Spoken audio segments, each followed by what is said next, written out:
Hi friends, good evening. নমস্কাৰ আপোনালোক সকলোকে মোৰ আজি এটা নতুন ভিডিঅ'লৈ স্বাগতম জনাইছো। আজি আপোনালোকৰ বাবে মই এটা ৰেচিপি ভিডিঅ' লৈ আহিছো। আশা কৰো সকলোৱে ভিডিঅ'টো চাই ভাল পাব। যদি ভাল পায় তেন্তে প্লিজ এটা লাইক কৰিব আৰু কমেন্ট কৰি জনাব কেনেকুৱা পালে। লগতে মোৰ চেনেলটো সাবস্ক্ৰাইব কৰি দিব আৰু ভিডিঅ'টোৰ শেষত সকলোৱে যাতে এটা শেয়াৰ কৰি দিয়ে। তেন্তে বলকচোন আমি ভিডিঅ'টোৰ ফালে আগবাঢ়ো। ৰেচিপিটোৰ বাবে আমাক প্ৰয়োজন হ'ব পিয়াজ। ইয়াত মই পিয়াজখিনি কাটি লৈছোঁ। লগতে অকমান আদা নহৰু, দুটা শুকান জলকীয়া, লং, ইলাচি, দালচেনি। এয়া মাংসখিনি মই ধুই লৈছোঁ ইয়াত। কাটি থোৱা পিয়াজখিনিত এতিয়া মই মাংসখিনি এড কৰিম।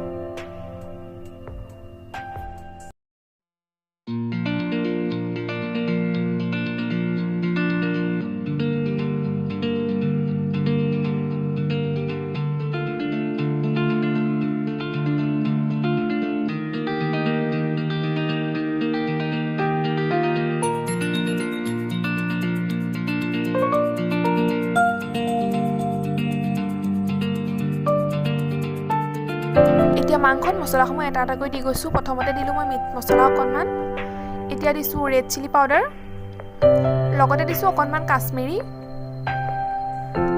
অকণমান জিৰা গুড়ি,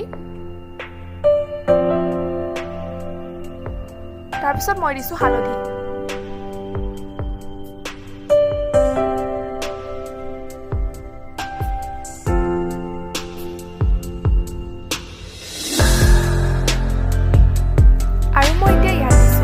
নিমখটো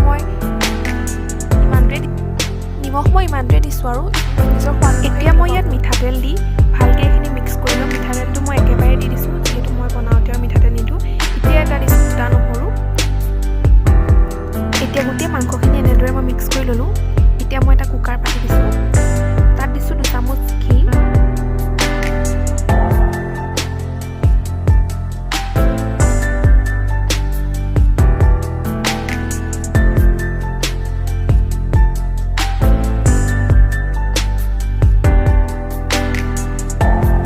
এতিয়া মেৰিনেট কৰি ৰখা মাংসখিনি মই ইয়াত দি দিম।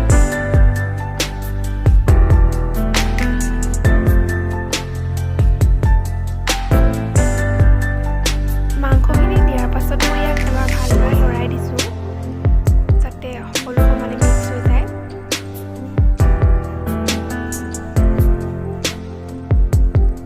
মাংসখিনি এনেদৰে মাজে মাজে মই অলপমান লৰাই আছোঁ, যিহেতু লাগি ধৰিব পাৰে।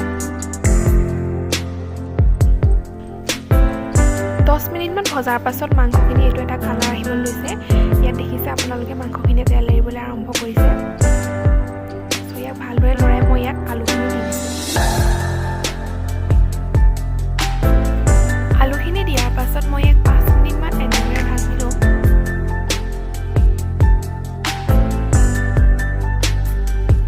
আৰু এবাৰ ভালদৰে লৰাই মই এতিয়া ইয়াত পানীটো এতিয়া ঢালি দিম। মই গৰম পানী ব্যৱহাৰ কৰিছোঁ। এয়া মই এতিয়া ইয়াত পানী দিছোঁ। পানী দি মই ঢাকনখন মাৰি দিম আৰু ইয়াৰ পাছত 3টা হুইচেল মৰাৰ পিছত মই গেছটো অফ কৰি দিলোঁ আৰু এয়া মোৰ ফাইনেল ডিছ ৰেডি হৈ গ'ল। এনেদৰে মাংসখিনি কাঢ়ি লৈ তাৰ ওপৰত মই অকণমান মান ধনিয়া ছটিয়াই দিছোঁ। মোৰ গোন্ধটো ভাল লাগে মানে সেইটো কাৰণে দিলোঁ। তাৰপিছত এয়া পোলাওৰ লগত মই এনেদৰে আৰু খালোঁ। খাবলৈ কিন্তু সঁচাকৈ বহুত টেষ্টি হৈছিলে। যদি আপোনালোকে ৰেচিপিটো ভাল পালে তেন্তে নিশ্চয় এবাৰ ঘৰত ট্ৰাই কৰিব বুলি আশা ৰাখিলোঁ। চ' আজিলৈ আহিছোঁ, বাই বাই।